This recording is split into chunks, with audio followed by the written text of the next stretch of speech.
Hello friends, எல்லாருக்கும் வணக்கங்க. இன்றைக்கி நம்ம கிச்சனில் ரொம்பவே சூப்பரான சப்பாத்தி, இட்லி, தோசை, நான், பரோட்டா இது எல்லாத்துக்கும் மேட்ச் ஆகக்கூடிய பன்னீர் மசாலா பண்ண போகிறோங்க. வாங்க வீடியோக்குள்ளே போகலாம்.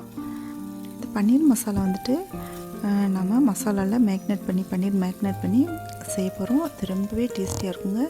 செஞ்சு முடிக்கும்போது நம்மளுக்கே ரொம்ப ஹேப்பியாக இருக்கும். அந்தளவுக்கு டேஸ்டியாக இருக்குங்க. இப்போ ஒரு பவுல் எடுத்துக்கலாம். நான் 200 கிராம் பன்னீர் எடுத்திருக்கேன். சின்ன சின்ன பீஸ் க்யூப்ஸாக கட் பண்ணிக்கோங்க. இதில் 1 ஸ்பூன் மிளகாய்த்தூள், 1 ஸ்பூன் கரம் மசாலா தூள், அரை ஸ்பூன் மஞ்சள் தூள், உப்பு தேவையான அளவுக்கு போட்டு நல்லா குலுக்கி வச்சுருங்க. குலுக்கிட்டு கொஞ்சமாக தண்ணி ஊற்றிட்டு 1 ஸ்பூன் வச்சு நல்லா கலந்து விட்டுருங்க. இந்த மசாலா கூடயே இது நல்லா மேக்னேட் ஆகி வரணும். இப்போ இஞ்சி பூண்டு 1 ஸ்பூன் போட்டு அதோடு கலந்து வச்சாச்சுங்க. இது நல்லா ஊறிட்டு இருக்கட்டும். இந்த டைமில் 2 தக்காளி, ஒரு 5 போல் முந்திரி பருப்பு, கொஞ்சமாக ஒரு 15 நிலக்கடலை பருப்பு, இதெல்லாம் நம்ம தனியாக அரைச்சி எடுத்துக்க போகிறோம். இப்போ ஒரு இரும்பு பாத்திரத்தை அடுப்பில் வச்சுட்டு ஆயில் சேர்த்துக்கலாம். நீங்கள் எந்த பாத்திரம் வேணாலும் வச்சுக்கலாங்க. கொஞ்சமாக நெய் சேர்த்துக்கோங்க, 1 ஸ்பூன் அளவுக்கு. இப்போ பட்டை, ஏலக்காய், கிராம்பு எல்லாமே சோம்பு எல்லாமே கொஞ்சமாக போட்டுக்குவோம். தாளிச்சிட்டு இது நல்லா செவந்து வரட்டும். செவந்து வந்த பின்னாடி நம்ம ஒரு ஸ்பூன் அளவுக்கு சீரகத்தை அதோடு சேர்த்துக்கலாம். இப்போ அரைச்சி வச்ச ஒரு 10 சின்ன வெங்காயமும் ஒரு 5 பூண்டு பொருட்களும் சேர்த்து அரைச்சி வச்சுருக்கோங்க. அந்த விழுது இதோடு சேர்த்தாச்சு.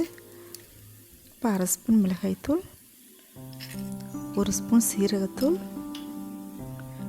1 ஸ்பூன் கரம் மசாலா தூள், மஞ்சள் தூள் அரை ஸ்பூன், மல்லித்தூள் 1 ஸ்பூன், இது எல்லாமே சேர்த்துக்கலாங்க. அதோட சேர்த்துட்டு நல்லா கலந்து விட்டுக்கோங்க. கொஞ்சம் நல்லா ஃப்ரை ஆகி வரட்டும் இந்த மசாலா. இப்போ நம்ம அந்த நிலக்கடலை பருப்பு 15, 5 முந்திரி பருப்பு, 2 தக்காளி எடுத்து வச்சு அரைச்சதை இதோட கலந்து விட்டுக்கலாம். கொஞ்சமாக தண்ணி சேர்த்துக்கோங்க. அந்த ஜார் கழுவிட்டு இதோட சேர்த்துக்கலாம். நல்லா கலந்து விட்டுக்கோங்க. இது நல்லா வதங்கி வரட்டும். இப்போ உப்பு சேர்த்துக்கலாங்க. இந்த கிரேவிக்கு தேவையான உப்பு. இப்போ ஒரு சின்ன துண்டு இஞ்சியை நீல வாக்கில் கட் பண்ணி வச்சுருக்கோம், அதையும் சேர்த்தாச்சு. ஒரு 5 பூண்டு பொருட்கள் பொடியாக கட் பண்ணி வச்சுருந்தோம், அதையும் இதோடு சேர்த்தாச்சு. சேர்த்துட்டு நல்லா அது கொதிச்சு வரட்டுங்க. இப்போ பாருங்கள், இந்த தக்காளி இருந்த ஈரப்பதம் எல்லாம் சேர்ந்து இப்போ நல்லா கொதிச்சு வந்துச்சு. இப்போ கிரேவிக்கு தேவையான அளவுக்கு கொஞ்சமாக தண்ணி சேர்த்தாச்சு. சேர்த்துட்டு நல்லா கலந்து விட்டுக்கோங்க. இப்போ மூடி வச்சிடலாம். இப்போ இன்னொரு பாத்திரத்தை அடுப்பில் வச்சுட்டு நம்ம ஆயில் சேர்த்துக்கலாம். நம்ம அந்த பன்னீர் மசாலா தடவி வச்சுருந்த பன்னீரை லைட்டாக கோல்டன் ப்ரௌன் கலர் அளவுக்கு நம்ம ஃப்ரை பண்ணி எடுத்துக்க போகிறோங்க. இந்த மாதிரி நீங்கள் உருவாக்கி செஞ்சு பாருங்கள், ரொம்பவே டேஸ்டியாக இருக்கும். இப்போ நம்ம திருப்பி போட்டுக்க, ஒரு பக்கம் நல்லா சிவந்து வந்த பின்னாடி இன்னொரு பக்கம் நம்ம திருப்பி போட்டுக்கலாம். இந்த மசாலா செஞ்சு முடிக்கும்போது நீங்களே ரொம்ப ஆச்சரியப்படுவீங்க, அந்தளவுக்கு டேஸ்டியாக இருக்கும். எல்லா பன்னீர் துண்டங்களும் இது மாதிரி நம்ம திருப்பி போட்டுக்கலாங்க. திருப்பி போட்டு நல்லா ஃப்ரை ஆகி வரட்டும்.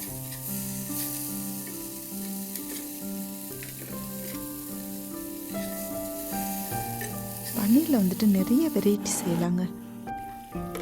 எல்லாமே நல்லாயிருக்கும். இந்த மாதிரி நீங்கள் செஞ்சு பாருங்கள், இது ரொம்பவே நல்லாயிருக்கும். இப்போ கலந்து விட்டாச்சு. மூடி எடுத்துகிட்டு இப்போ நம்ம கசூரி மெத்திக்கு பதிலாக ஃப்ரெஷ்ஷான வெந்தய இலைகளை சேர்க்க போகிறோங்க. கழுவிட்டு கிள்ளி போட்டுக்கலாம். இதுக்கு காஞ்ச இலைகளை விட இந்த ஃப்ரெஷ்ஷான இலைகள் கிடச்சிச்சின்னா போடுங்க, ரொம்பவே நல்லாயிருக்கும். அப்படி கிடைக்கல அப்படின்னு சொன்னால் காஞ்ச வெந்தய இலைகளை கஸ்தூரி மெத்தி போட்டுக்கோங்க. இப்போ மல்லித்தலை கொஞ்சம் தூவிக்கலாம். தூவிட்டு நல்லா கலந்து விட்டுக்கோங்க. இப்போ இந்த பன்னீர் ஃப்ரை பண்ண பன்னீர் எல்லாமே நம்ம இந்த கிரேவியோடு சேர்த்துக்கலாம். சூப்பரான கம்மன் வாசனையோட கிரேவி ரெடி ஆகிட்டுருக்குங்க. இப்போ 1 ஸ்பூன் அளவுக்கு நெய் சேர்த்துக்கலாம். அதோட அந்த பன்னீர் துண்டங்கள் ரொம்ப சீக்கிரமாகவே உடையக்கூடிய தன்மை உள்ளது. சாப்பிட்டா கிளறி விட்டுக்கோங்க. இப்போ கொஞ்சமாக மிளகுத்தூள், ஒரு அரை ஸ்பூன் அளவுக்கு மிளகுத்தூள் தூவிக்கோங்க. அவ்வளோதாங்க, சூப்பரான பன்னீர் மசாலா ரெடி ஆயிடுச்சு. நீங்களும் செஞ்சு பாருங்கள். நான் சொன்ன ரெசிபி உங்களுக்கு பிடிச்சிருந்துச்சுன்னா நம்ம சேனல் இது வரைக்கும் நீங்கள் சப்ஸ்கிரைப் பண்ணலைன்னா சப்ஸ்கிரைப் பண்ணிக்கோங்க. பெல் ஐக்கானை கிளிக் பண்ணிக்கோங்க. ஃப்ரெண்ட்ஸ்க்கு ஷேர் பண்ணுங்கள், லைக் பண்ணுங்கள், எப்படி இருந்துச்சுன்னு சொல்லி கமெண்ட் பண்ணுங்கள். தேங்க்யூ.